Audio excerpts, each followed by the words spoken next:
Well, hello, everybody. Heyo. Hello. This is Sports and Spaghetti, episode 127, and this better be the most viral episode that we've ever done, because I will never cook what I cooked tonight again in my life. I won't do it. You can't make me. It was a lot.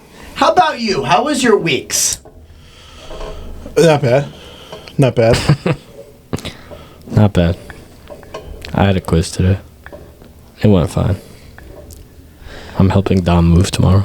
Move? Yes. What's going on? He's moving in with his fiance. His fiancée? Congrats to Dom. I got an Apple Pencil for my anniversary. Happy anniversary. Thank you. It was last week. How much money did you lose last week? All of it. All of it. And then more on the ride home because I wanted to do a get even or get even better. So or get even worse. So I threw 25 in. I'm literally on the ride home and I'm playing blackjack. And I was like, okay, all I got to do is play a couple hands, win a couple hands in a row. So I put 25 in. I win the first hand, I'm at 50. I win the second hand, I'm at 100. I win the third hand, I'm at 200. I'm like, I got to win two more hands. I win the next one, I'm at 400. I was like, oh, last one, I'm even. I lost. What a baboon. I lost. Now, if you didn't gamble at all, you'd have a lot of money right now. I would also... There'd be grips on the bottom of my sock. Again. Again! That's crazy. With that being said, the Jolly Rancher word of the week this week is the... Can't even say it. It's the... Is this one that I did already? No. It's the part of the body that sends a signal to the brain that makes you see. It's the part of the body... It's a specific part of your eye. Do not say I.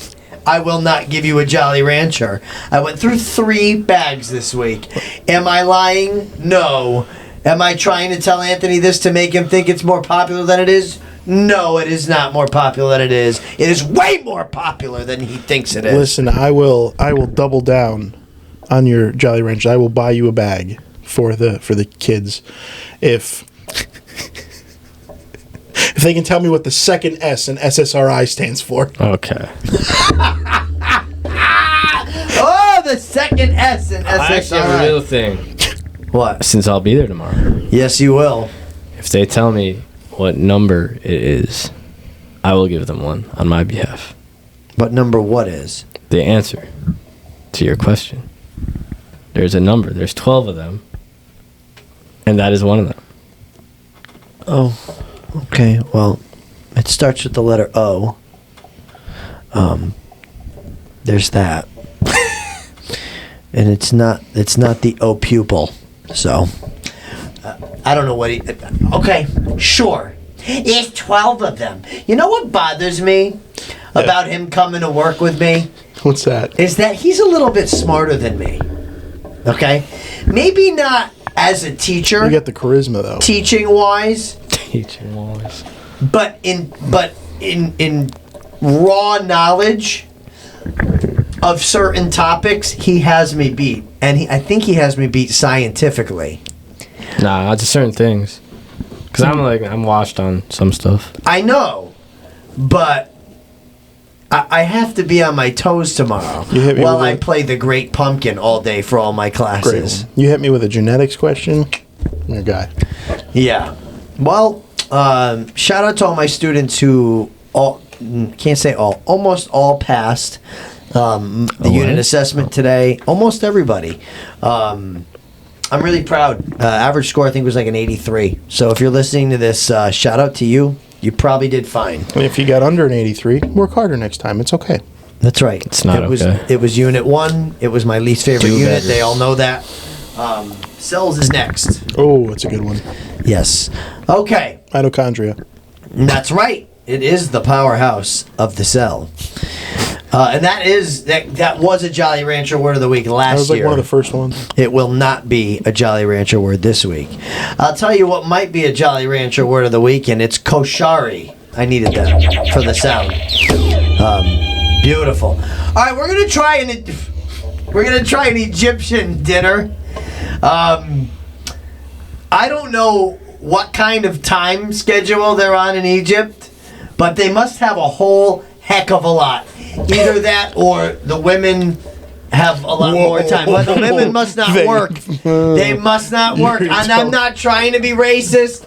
They must not work. That's sexist, bro. I'm not trying to be a misogynist because it's going to be really yummy. But they must have a lot of time. Or the men have a lot of time because this is not a quick and easy weeknight dinner. Maybe I'm doing it wrong. It said 1 hour and 22 minutes. It took me 2+ hours. Okay? Koshari is the national dish of Egypt. I want to shout out to one of my students, well, not one of mine, but somebody in 6th grade, who suggested this dish to me. And he is from Egypt. He's been here for a few years, and a very, very kind and respectful young man. And I said, I am making that next week. I gave these two a vote. It was either Egypt or Yemen. They chose Egypt. Yemen will be the next one I make. I'm taking a week off after this. Anthony or Nick will cook the next one from Swahili land or somewhere. We're going Balkan next week. See, this is why I like this globe on the stove, because we've really branched out. And if you want to talk about out there... Oh, no, I'm sorry, not Balkan, Baltic. Baltic. Now, if you're talking about things like Anthony versus me and how Anthony cooks crazy foods and I cook safe things, well, this was my probably craziest one I've made. The combination of what you're about to eat, I don't know how it's going to taste together. It doesn't sound good together, but we're going to try it. Koshari. It's going to take a minute to plate this, so we'll be back. All right, so we're back, and we have not eaten yet, but I want to explain what they're about to eat, because this combination of foods, it looks completely all wrong. It's crunchy, right? Sure.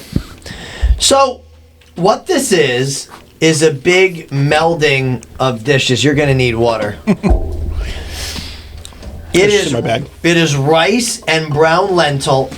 You know what? I had to ask somebody at the store for the brown ones because I can't tell the difference. Whoa, what did he say? Shut up. What did he say? Shut up. And then on top of it is elbow macaroni, okay? Is that Egypt classic? This is the national dish of Egypt. Elbows. The whole thing as is. There is a tomato sauce on top of all of that. Now, the tomato sauce is not an Italian tomato sauce, so don't expect it to be that. It is also spicy. On top of that is warmed up chickpeas, okay, which are a very good source of protein. On top of that is crispy fried onions, which I did myself. I did not buy them. I did them myself. I think the chickpeas are because this is actually a vegan dish. The national dish of Egypt is vegan. Crossing that off my list. Right? A fully vegan dish. Anyway, we're going to try it. Nikki, what on this plate have you not tried yet? What's on the bottom? What's on the bottom? Rice and lentil. Oh. I've not had a lentil. Okay. I've not had a chickpea. I have not had whatever sauce this is. I have not had a crispy onion. Have you had everything on here? Yes. Okay. I don't think I've ever had like lentils star in a dish before, so when I tried it, it was a first time thing. I really liked it. Do you have leftover lentils? Like you didn't use them all, did you? No. We'll hit a lentil soup. What about a salad? A gay lentil salad? Yeah. With Jasper Hill blue cheese? With Jasper Hill? Oh my God. Yeah, the stunned but still alive wallaby. That's going to be next week. Glove on the Stove is Australia. We're going to be eating a stunned but still alive wallaby. All right. I'm going to sneak that into the broadcast. Not wallaby, just not stunned the but still hockey alive. one, the football one, please, God. Please. Please. Please. He was hit hard. He's stunned, but still alive. Hockey, you got to be on point. Anyway, we'll talk about that in a minute. We're going to try this. Goodbye. All right, while we tried Koshari, let's get Nikki's opinion first. It was nothing special, in my opinion. I didn't enjoy the chickpea. I did not enjoy the chickpea. The rest was all right. So I would give it a 4.8. I cannot reach the chickpea. Brought it below a 5. Sorry. What? I don't have any problem with your score. I don't care what you say. I'm not going to rate it much higher. If anything. Anthony? So I'm going to go with the actual height of Mr. Walker, 5'2". First of all, he's not true. That's Mr. Walker too. That's him. That's him. How tall are you, Nick? 5'4". Oh. Short king. Thanks, bro. How tall are you? 5'7", clown.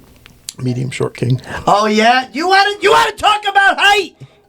You want to talk about things I can't control? I can control this. I know you can. You stole it right away from me. You didn't give me a chance. Yeah, Mr. Barberi over here. He's 5'2" sideways. Oh, that's a good one. That's a good one. Anthony is the only person that I can joke around about weight with, and it makes me so happy. Thanks. Because it's refreshing that somebody doesn't get offended by something about them. It's not hard to joke about. Like, it's okay to joke about how big my nose is. Like, it's okay. I don't care. I don't care. But some people get really offended when you talk about their body, even if you're just being joking. You know what I mean? I think it's all funny. You should not look at what Anthony and I send each other. Because we just make fun of our own kind as well. I think if you can dish it, you gotta be able to take it. Exactly.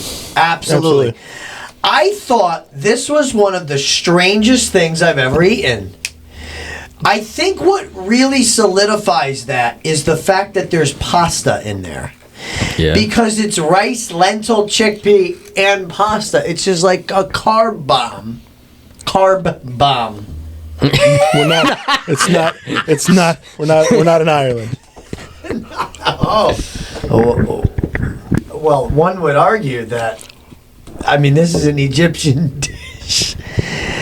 And it has been known to have happened in the past. I thought it was very strange. The sauce was very strange. This is going to be our last episode. We're canceled after this. What do you mean? He said it's a carb bomb. I think it's a lot of interesting things. And I'm going to go with a 4.9 because I didn't particularly like it. We have a total rating of 4.97, which is barely higher. It's about a full point higher than the mac salad from the Hawaii episode. That was not enjoyable. I remember that. I feel like my ratings are getting more closer to your guys's. My mouth is learning to respect things. That's. Hey yo, pause. Huge pause. What has happened today? Huge pause. We've fallen completely off the rails. My mouth is learning to respect different foods. I understand. I know what you mean. I think it looks really cool. It looks like something I would eat in Egypt. It just nice one, man. It's just bizarre looking. Beside a pyramid. Yeah. On a camel. Yeah, it just easy. What? Yeah, it's a cool looking thing. I'm happy it looks the way it does because that's how the picture looked. But yeah, I won't make that again. And that's okay because I made something Egyptian and out there. If I was in an Egyptian restaurant, I wouldn't order it, but I'd know what it tastes like. If I was at a vegan Egyptian restaurant, maybe. That's my go-to right there. All right. Anyhow, let's talk about some sports. We have a good episode of sports lined up today. Let's talk about sports, baby. Yes. So listen, The sports section is going to be good. I'm going to do in no particular order while you get ready because you're going to need all the help you can get today. Per our not ratings, but per our discussion, I don't have the stats in here. I have what the stats mean. I don't want to hear what you have because I have everything. Anthony is going to try to outdo me in a hockey argument. And you know what makes me really happy about that? That we can actually do this now? That we can do that. I don't think you're expecting what I'm going to say. I'm interested to hear what you have to say. I have my own points, and it's going to be a debate. Okay? We need to have more debate. Okay? And I'm also going to go for Nikki today. The good of the week is that the dawn of a new day is here for us. Hockey will be broadcast with pay by Anthony and myself on Friday. And it's been the culmination of really damn near a decade. Almost 9 years of knowing each other, working together. And it's a big deal. It's a big deal. I don't take it lightly. We haven't taken it lightly. We've been researching. I'm excited. I'm nervous. I'm very nervous. I'm only nervous because I want it to be really good. Yeah. We've done. I mean, we've stayed. We've stayed literally 3 weeks. Burnt the midnight oil. We stayed 3 weeks. There's only one game tonight, and it will end after this, so we can't stay tonight. I looked at the schedule, and I was kind of like, all right. You're like, tonight, oh no, we have to see. This is sink or swim right now. So right, and so we've practiced a lot together. We've watched a lot of hockey. I've called thousands of games over the phone to my Grammy, probably near 1,000 games in my day. I mean, Nikki's there to vouch for me. I did every game. Didn't even have to be the Islanders. And what I've noticed is either I wasn't as good as I thought I was back then, or my brain moved a lot faster back then. Because it's like, why is it so fast? But I think I'm just overthinking it, and we're going to be great. So Brian Kelly was fired. I can't say my thoughts on Brian Kelly. From LSU, and the entire world saw this coming.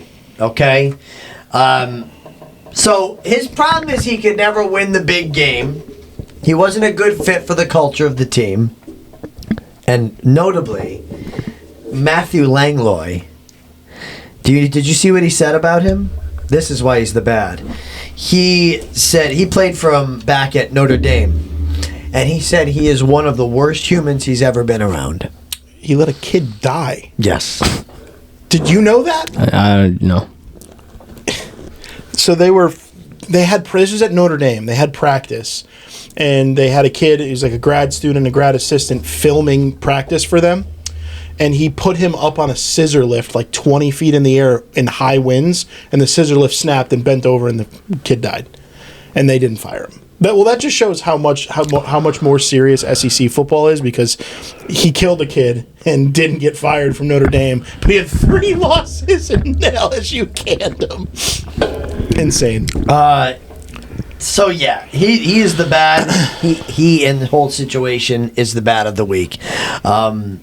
I think every LSU fan that I've read in the comments is just like, this day we never thought would come. And he hasn't even been there that long. It's been like 4 seasons. Yeah.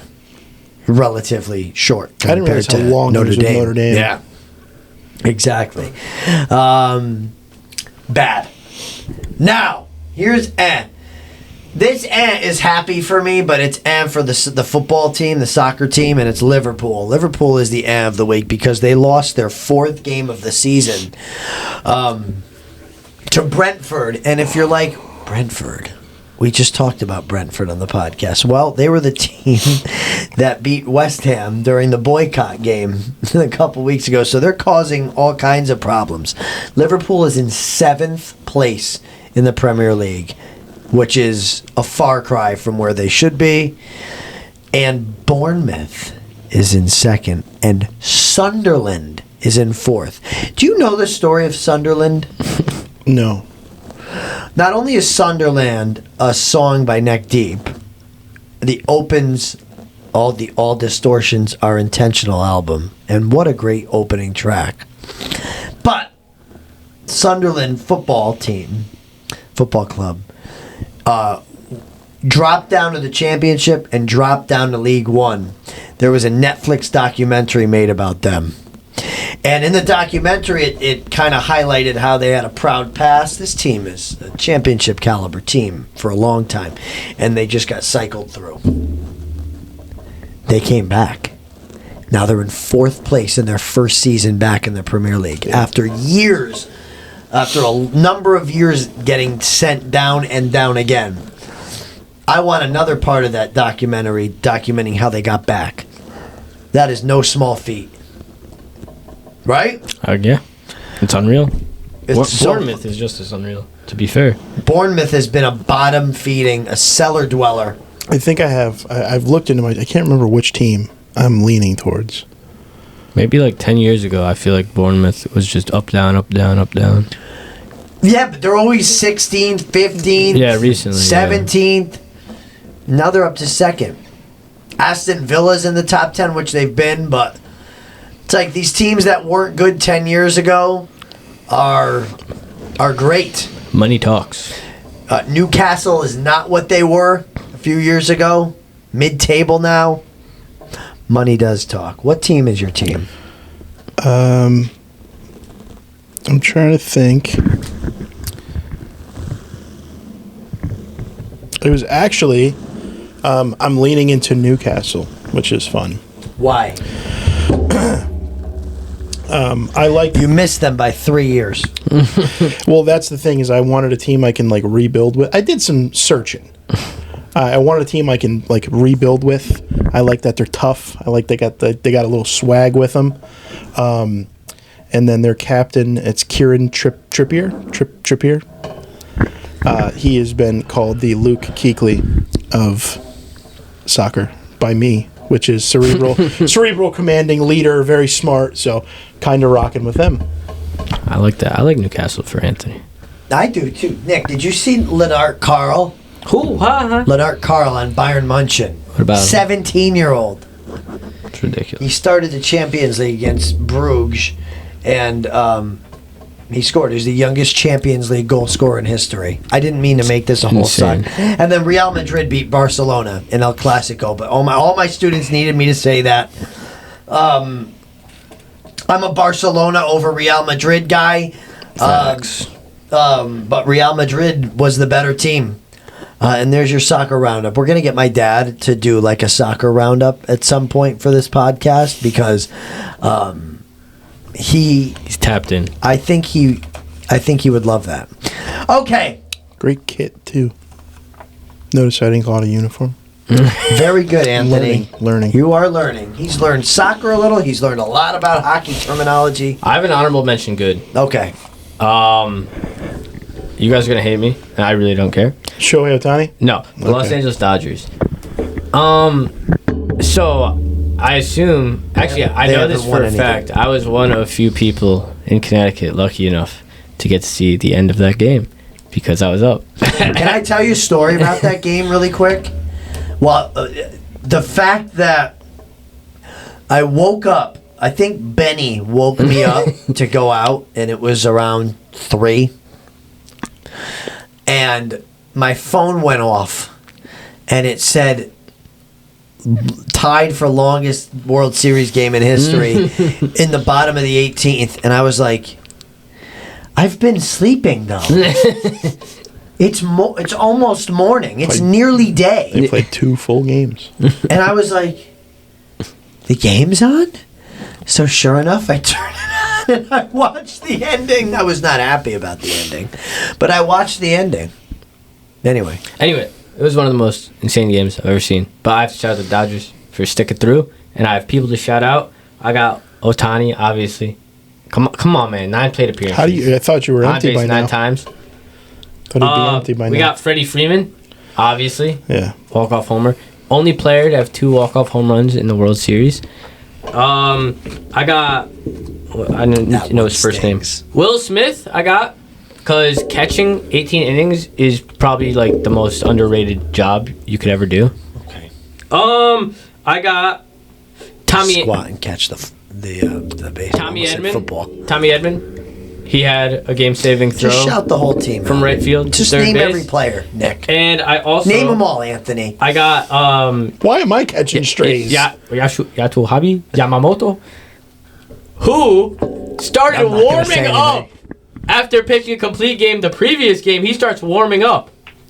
It's Yoshinobu. I don't care what his first name is. It's Yamamoto. Yakisoba. Isn't that the noodle? He started warming up. Are you kidding me? Bro just threw a complete like the game, South and Park bro's warming up.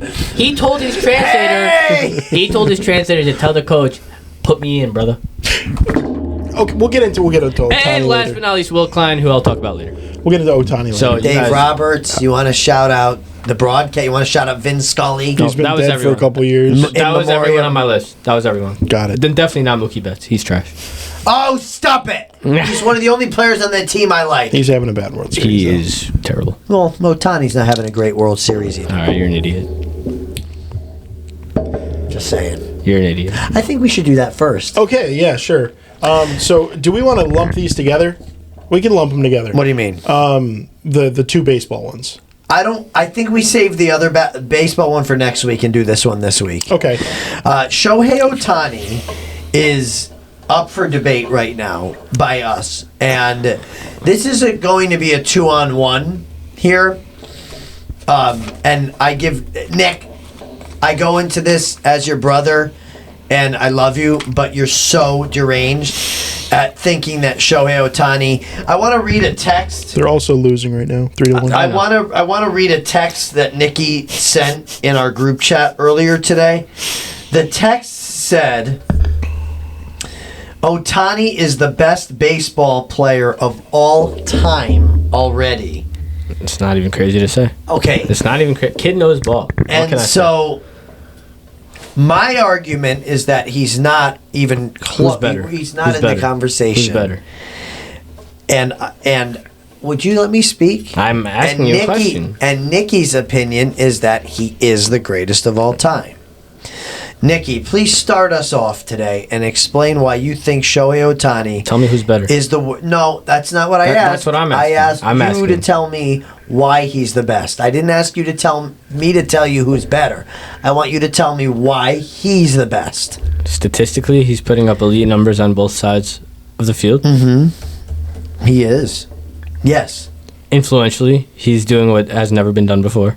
Explain that. You can't just make blanket statements That's not against blanket. the stats analyst. He is pitching in one of the most difficult eras for pitchers. He is hitting as well in one of the most difficult eras for hitters. He is hitting at elite rates. He is pitching at elite rates. He is winning awards at elite rates in both positions. Who's better? Who's better? Barry Bonds. How? Can we just start off, Anthony? How? Please by tell saying, me. stop. Shohei Ohtani has had 3 seasons where his numbers were elite. 3 seasons. Okay. I just want to get that out there. Yes, he has led the majors in a lot of categories on OPS, slugging, OPS plus, total bases, runs, RBIs, different years, home runs. WAR as both a pitcher and hitter. Absolutely. I am not here to debate the skill level and the eliteness of him and the fact that he could become the greatest of all time. I'm saying the past 3 seasons, his peak, right now, higher than anyone else's. But here's the problem I have with that. It's because it's only 3 seasons. He's had And I'm saying these 3 he's seasons- had 4 seasons where he was in the he's won 3 MVPs and was second place in 1, so there's 4 seasons there. But the problem is he has only been elite for 3 seasons. Okay, and in those 3 seasons, he's been the best baseball player of all time. That's incorrect. It's His- not incorrect. his- You can't just say that's incorrect. His best MVP season, Yup, tell me. his wins above Tell me. replacement as a pitcher and a hitter, Yup. is still lower than Barry Bonds' worst MVP season. In the easiest hitting era. How? What do you mean, how? Less velocity, less spin rate. That's how. It was the middle of the steroid era. And we know Barry Bonds wasn't on him? Barry Bonds was absolutely on him, but doesn't make you a better baseball Is player. Shohei on him? Oh, listen, I don't want to say if we're going scandal for scandal here. Scandal for scandal. At least Star Scandal doesn't involve, performance-enhancing drugs. Yeah, but it could be a game-altering situation. Scandal on scandal. How did Ohtani's investigation last for like 3 days? So the thing Objection is, he's the darling Yes. of Major League Yes. Baseball, and again, Cry about it. and again with good reason, because he had an outstanding season this year. He's a 2-time MVP, reigning MVP in the National League. But again, Nick, in order to call somebody the best of all time, honestly, they have to have more than 3 seasons. Yeah, and I know I don't like to compare players from a long time ago with players of today, so I won't even do Babe Ruth, okay? Because Babe Ruth blows him out of the water in like everything. Who? We want to talk about Ohtani. Blows who out of the water? Ohtani. Are you deluge? Yeah. Well, Bro. because again, over the course of Babe Ruth's career, he hit 342 Bro. and he had 714 home runs. Please put Clayton Shohei Kershaw on the mound against Babe Ruth, and Babe Ruth would have a heart attack at the first pitch. Yeah, but here's That's who I forgot. I'm going back. No, I'm Clayton not done Kershaw speaking. is also in the honorable good because he came in a bases loaded situation. Clayton Kershaw can be good every week. I love him. No objections there. All right, good. So I just want to let you know that Shohei Ohtani only has 280 home runs in 8 seasons. Okay? And that's significant because that's a lot less than 714. A lot less than other guys. So to say he's the best of all time when he doesn't have a better average, a better WAR. You want to talk about WAR? Babe Ruth's WAR was 182.6. I'm talking about elite WAR in a real era where high velocity. Was that not a real era? Bro, It was all relative. No, bro, Aroldis Chapman actually they would have died just from seeing him. But Aroldis Chapman could not have been who he was in that time. No. It was an even playing field then. It's an even playing field now. And I'm talking about all time. Yeah, but if you're talking Barry Bonds, This is the best era, and he is the best player of this era. Therefore, he is the best player of all time. He's been the best player of the last 3 years. Yeah. Offensively speaking. And this has been the best era of baseball, the most skilled era of baseball of all time. I don't think yes, so. Easily, so. by far, by light years. No way it has. How? If you look at the 90s and early 2000s, that was, I don't want to sound like a boomer, but that was baseball. You still had people hitting 50 home runs a season, but you had almost every batter was over 290. I'm saying high skill cap right now. If Shohei Ohtani has 5 more seasons at this level, then we can talk about greatest of all time. Do you realize Shohei has to win 5 more MVPs to have 1 more than Barry Bonds? Barry Bonds has 7 MVPs. Okay. In a weaker era. It's not a weaker era. It is by far a weaker era, and bro was drugged up. Okay. Shohei was not drugged also up. Hasn't proven that he has longevity or durability. He's gone through 2 Tommy John surgeries already.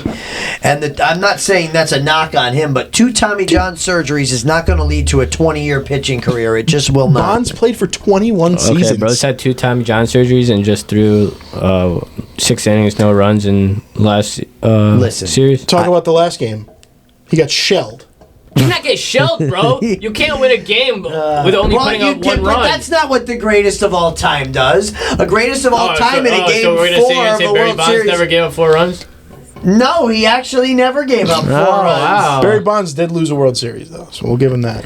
Shohei Ohtani went 0 for 4, and he gave up a bunch of runs in Game 4. So Okay, and the rest of the team went 0 for 4 too. I don't want to hear it. That's fine, but that's more ammo. I think it's again. Barry Bonds also never played an 18-inning game where he got on base 9 times and then had to wake up 6 Well, hours. he was walked 5 of And those and then times had to wake up intentionally. and then had to wake up 6 hours after that and pitch a game. So Barry Bonds was just and he was ready to go. What do you think he was injecting into himself? Probably black tar heroin. We're not talking Doc Gooden. Shout out Doc, we love you, Doc. But again, I think the whole media darling thing is the reason why Ohtani is being heralded as the greatest player of all time. Because we'll be honest. I mean, they say how many pitches until Ohtani's yes. up. I hate that. If we go back and we start at his rookie year, he wins the Rookie of the Year award. He should not have won the Rookie of the Year award. For all intents and purposes, you'll hear that on the football broadcast. I've been good with that. Miguel Andujar had a better season. Now he's trash. Now he's on the Reds. He had a better season than Ohtani. Andujar had a great season. But Ohtani pitched 3 games because he was mostly a DH. So let's put him in there. Negative defensive WAR that season. His offensive WAR was 2. But let's give him the award because he does both. He does do both at an elite level. Yes. Miguel Andujar had a better batting average this season than Shohei Ohtani. How do you do pitching? See, that's the other problem I have. I am fully aware that he is one of the greatest athletes of all time. But he's not one of the greatest MLB players of all time yet. You cannot say that yet. I simply can. You cannot say that. Dude, brother legitimately went 4 for 4 in 9 innings, and the other team decided, you know what? We would rather walk him 5 times than even give him a chance to swing the bat. They would have done the same thing with any player that was of his caliber. Aaron Judge would be the same treatment would be given to him.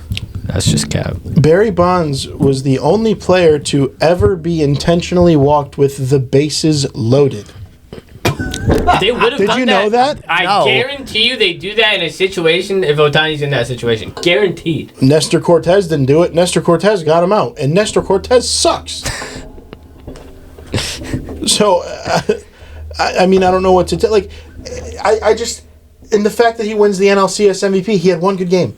One good game that entire series. Yes, it was a great game. He had one good game the whole series. Yeah, one of the best games of literally all time. That is fine, but you can't say he's the greatest of all time yet. Josh Hamilton, he went 4 for 4 with 4 home runs. Are we considering him the best player of all time? I'm not saying he's the best player of all time because of that one game. Okay. I'm saying he deserved to win NLCS MVP. No shot. Dude, tonight he's 0 for 3 again, so he's 0 for 7 in his last 7. Okay. He's batting 254 That's in the playoffs. not what the greatest of all time does. No. All right, yeah, because Barry Bonds never did that. Babe Ruth never did that. Got it. For sure. Babe Ruth probably hit 900 in the playoffs. Yeah, and they were probably throwing 60 down the middle. Yeah, but he was also smoking 3 packs a day, and he was drunk. So was the pitcher. He just What's ate your 5 point? hot dogs before he played. So was the pitcher, bro. Yeah, so it's an even playing field. Okay. So that's why you And a less skilled era. But to do that in a less skilled era, it says a lot. How? To be good in a less skilled era? Yes! How? Because everybody's skill was less good. Yeah, everyone sucked. So if you had the slightest bit of athleticism, you were just the best.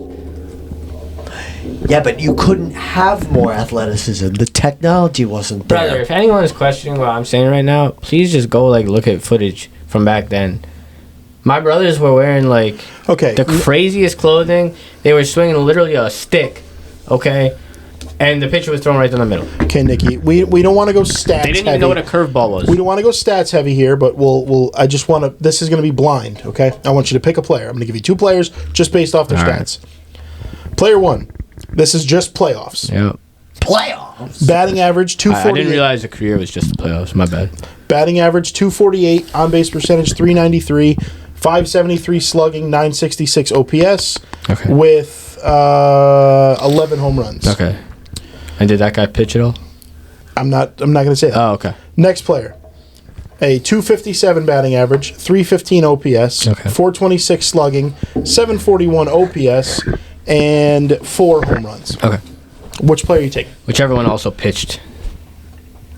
Because he can do it on both sides. Okay, but player 2. At an elite level. Player 2 is Didi Gregorius. Okay. And he's putting up better. And how many strikeouts did he throw? Oh, I like What that. was his you did ERA? that. What was his ERA? That name. 0, actually. Oh, wow. Then he might be the greatest player of all time. We're not. I'm not saying that Didi and Shohei are anywhere near the same level of talent. No, obviously Shohei is miles better. But anyway, that's that debate. Y'all are so stupid, bro. All right. Well, Nick, you get to moderate this one between Anthony and I. You ready, Anthony? Yeah, I think you're going to be surprised at my take here. All right. So the last thing on the docket today before Grammy's Grinders is that the minute. So let's talk turkey here. Okay, this is some chalk talk. All right. There was a game. Remember that game, Nick, called Chalk Talk Hockey? It was like trivia. That was a fun game. All right. So if we take a look at the standings in the NHL Western Conference, you would find the Minnesota Wild with a 3-5-3 record. Okay, I'm just laying out the. What's funny is the Islanders are in last place in the Eastern Conference, but before their game yesterday, they were in a playoff spot. Shohei has almost a 4 postseason. Who are you talking to right now, bro? By the way, I think it's funny. Ignore him for a minute. They were in a playoff spot yesterday before their game, and now they're last place in the conference. Isn't that strange? It's a weird season for all sports. They have the fewest points in the Eastern Conference. They've also played 3 games less than some teams, but anyway. The Wild is the team we're going to talk about. They have 9 points as well. They are 3-5-3, which is 3 wins, 8 losses, and I don't think either of us would argue that something isn't right at the moment with this team. Yeah, absolutely. Something's amiss. Something has gone astray and askew. This is not exactly what I expected for the Wild this season. So far, 11 games in. Now, where we disagree is that I think the Wild are cooked, and Anthony says the Wild are going to be absolutely fine. Anthony, I would like you to start this one off. Okay. Well, so I've based. I don't want to say an argument because it's not necessarily an argument. We'll say a debate. What set me off is you said that the Islanders are better than the Wild and they have a better roster, and I think you're absolutely insane for saying that.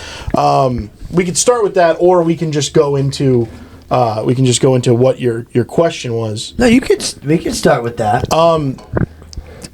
The Wild's roster is miles above the Islanders' roster.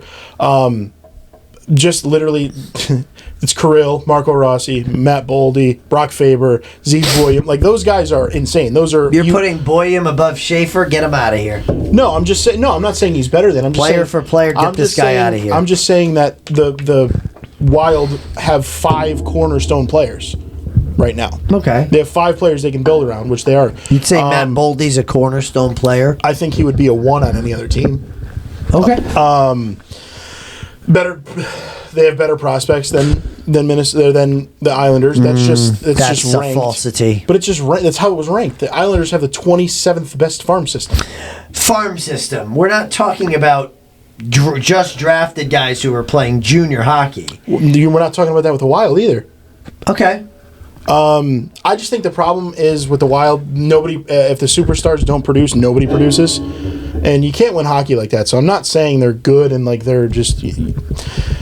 They have a significantly higher ceiling than the Islanders do, but they also have a significantly lower floor than the Islanders do. I think they have a better chance of being worse than the Islanders, if that makes sense. Are you following me here? So that would mean that they're not as good as the Islanders if they have a chance to do worse. They have a chance to do worse, but they have a chance to do miles better. Okay. All right. Well, so to that point, and I am really not in a position to compare goalies with the Wild. I did, and they're very similar. But I am also not in a position to do that because the Islanders have a goaltender in Ilya Sorokin that should be a Vezina candidate every year, and he's not playing anywhere near that. As a goalie, you have to, as an elite goalie in this league, you have to play 6 games, and one of those games you don't allow 3 or more goals. And Ilya Sorokin has not done that this season. I don't think Gus has either. Exactly. So if we're comparing goalies, Neither of the goalies for Minnesota have been any good. No. David Riddick has been excellent for the Islanders, but he's gotten 2 easy games. So I'm not going there. Now, when you're talking about cornerstone players, I agree with you. But with who the Islanders have brought up this year and the way they play, they're going to...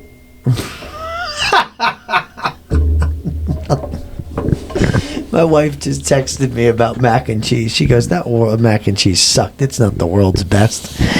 I think, in my opinion, the Islanders' young players who they've brought up, and there's been a lot of them this season, Emil Heineman, Max Shabanov, obviously Matthew Schaefer, Marshall Warren, who's been playing on defense the last couple of games, just to name some. I think they've performed better to this point than the Wild. Absolutely. And so that's why I said what I said. I can agree with you on that. But now I'm not arguing too much on that. Really, the meat and potatoes of this I want to get to because I think this team is cooked. So why do you think that? So the Wild have been a team who have trended downward in a couple of major categories that I've noticed. And the only reason why I really have noticed these two are because they're one of the only teams that's worse than the Islanders every season in these categories, and I pay attention to them the most. The Minnesota Wild have been trending very downwardly in PK in the last 3 seasons. So I'm not going to stats it up too much, but they had one of the worst penalty kills last season, just above 72%. This season, their penalty kill is 60%. They're killing they're killing 4 out of every 10 penalties. So 6 out of every 10. The thing I have with that is I think those stats can be a little bit skewed because, yes, they have a bad penalty kill, but they have committed the fewest penalties.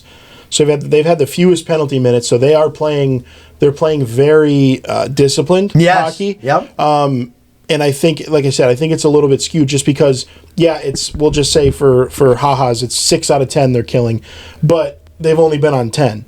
You have these other teams that are, stopping or stopping higher power play percentages, but they've already been on 20, 25 PKs attempts. You know what I mean? I just think it's the law of averages, and I think once Minnesota starts going on more, they're obviously going to kill more off.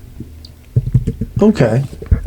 Well, so the other category that I wanted to talk about was the goals against average. So right now they have a save percentage of .869, which is among the lowest in the league, among the worst in the league.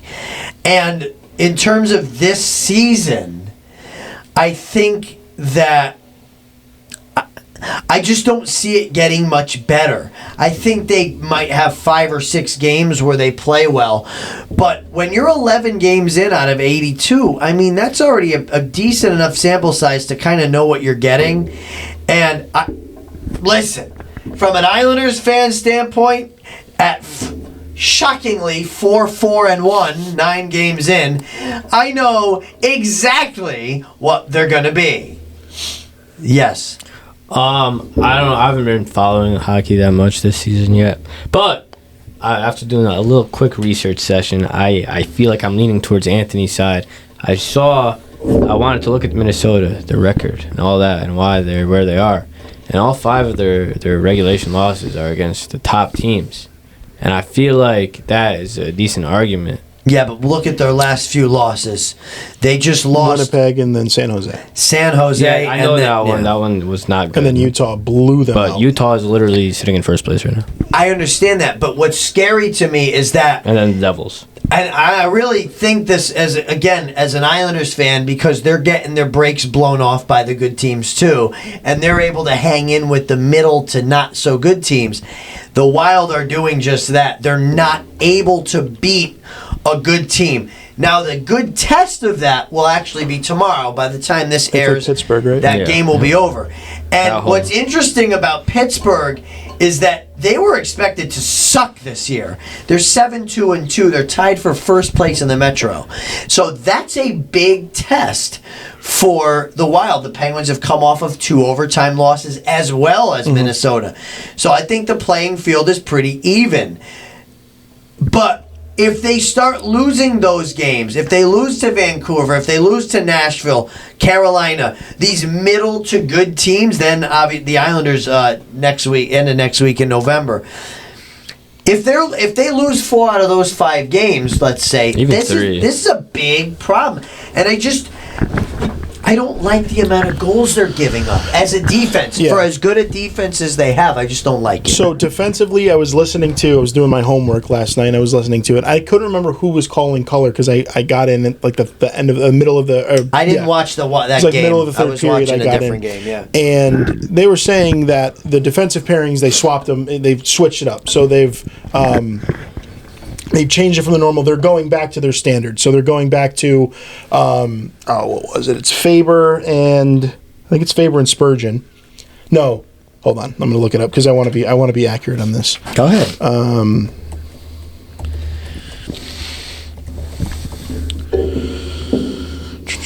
They have switched to. Yeah, that's right. So they've gone Jonas Brodin and Brock Faber. It was Faber and Spurgeon. Now it's back to Jonas and Faber, that's who he started with. That's the first defensive pairing. And then it's Middleton and Spurgeon, and then it's Zeev, Buyum, and David Jiricek. I think that they've moved a lot of things around, and I think now they're going to have a little bit of consistency when it comes to defensive pairings because as much as we want to say the defense is the problem, it's not. The problem is they can't score. The problem is if Kirill is not scoring, nobody's scoring. Right, and we saw that last season too when he was out all those games. I don't necessarily think it's... Okay, so what I was looking at was I was looking at the goals scored above expected. Obviously, you know what that is for our listeners that don't know. It's pretty much are they scoring on chances that the NHL deems scoreable? Are they scoring on a good chance? The only players with a positive goals scored above expected is Kirill, Marcus Johansson, who is at a .01, Ryan Hartman, and Zeev Buyum. Everybody else is negative. Now, that could mean 2 things. That could mean they're just not finishing. It definitely means the system is working. They're getting their opportunities. They're getting the looks that they should have. It either means the players aren't cashing in, or this is going to sound stupid, but you get it. Or the hockey gods just are not in their favor right now. Well, yeah, because teams will get in. Teams like this that are mid-pack seem to, and I know well, every game they play, they seem to run into a Vezina candidate in goal. And even if the goalie's a backup. Yeah, exactly. And I think the Wild have fallen victim to this. Other teams that I like have fallen victim to this. Like last night, it's like they could have scored 6 goals and Korpisalo stood on his head for the Bruins. I'm like, this is not right. Yeah. This is not real. But yeah, again, not an argument per se, but I don't know. So the bottom line is that you think this will get sorted out. I think it's going to get sorted out because I think Minnesota's kind of on a time clock where they want to start winning now because they've done their rebuild and this. I mean, if you're starting the league over, and let's say there's a fantasy draft, and you have to draft young players that you get to keep their whole career, this team is loaded with those players. Loaded. So I think they're loaded up. Like this is, I don't want to sound like a homer here. This is future dynasty in the making. Like you could see it. Like if all of these players reach their potential, this is a dynasty. Yes. And that's what scares me about this season. So yeah. I think the issue is they don't have that vet right now. This is a very young team. They are I think they're top 5 in average age, but it's a little fuzzy just because of Spurgeon and Brodin. They've got a lot of old. Exactly. And then young. Yeah, that's the thing that... Tarasenko, Mats. So that's the thing, though, is Zook is hurt. Nico Sturm is hurt. And those two people were brought in specifically to do two things. Mats needed to be the guy that dishes everything out to everybody and the playmaker, and Nico needed to be on the PK, and he needed to win faceoffs. Yeah. Both of those players are out. Bogo's still out, so he's going to be that third defensive pair with Zeev. And, again, I just think this team needs to get healthy, but I think they're in a position where even if their young stars, quote-unquote stars, aren't producing, at the deadline they can go get a career second liner that's going to be good, or a career bottom six. They don't have any career bottom six guys. They don't have that 32, 34-year-old veteran that's been around and can score goals and can, it's all or nothing. Like, the only guy there that's kind of like that is Marcus Johansson. And we love JoJo, but he's not good. Right. Every team's got that player. I think they have the ability to go get somebody at the deadline this year that could turn this team completely around. One of the things that I love before we go to Grammy's Grinders is that the Chicago Blackhawks are in a playoff spot and the Edmonton Oilers are not. One of the things I love about this season is the Detroit Red Wings are in a playoff spot and the Florida Panthers are not. Believe in Utah. I am a huge fan of that team. I am fully on board with them. I'll even take the name. I like the look, because what they've done with the jerseys makes up for it not being Mammoths, and I'm used to Mammoth now, and so I like it. I apologize for not liking it before. All right, Grammy's Grinders of the Week. Nikki, you haven't spoken in a few minutes, so it's your turn. I have Will Klein of the Los Angeles Dodgers. Okay, come on. No, this is actually a good one. It is a good one. Brother has been bounced around the minors since 2020 before finally getting called up in 2024 by Kansas City. Posted a 6 ERA, got traded to the Athletics, posted a 27 ERA, came to the Dodgers, never pitched more than 2 innings in his life, never pitched more than 40 pitches in his life, like in a single game. And then he gets thrown out in a World Series Game 3, tie game, 5-5 in the 14th inning. And my brother throws 4 innings, 1 hit, no runs, 2 walks, 5 Ks. Brother was hyped. He has never done anything like this before, and it's probably his name's gonna be remembered forever, especially if they win. I would say win or loss. I think it's gonna be, but Blue Jays are winning right now. Yeah. They could go up 3-2. That's crazy. As much as I don't want the Blue Jays to win, Don Mattingly finally getting a ring. I would rather not have the Dodgers win. It would make my heart feel full. Yeah. Either way, Will Klein cemented his name, and he is a big grinder for real. So I like that one. It's a good one. I have 3 that I'm going to combine into one. My Grammy's Grinder of the week is going to be anybody that plays Philip Gustafson.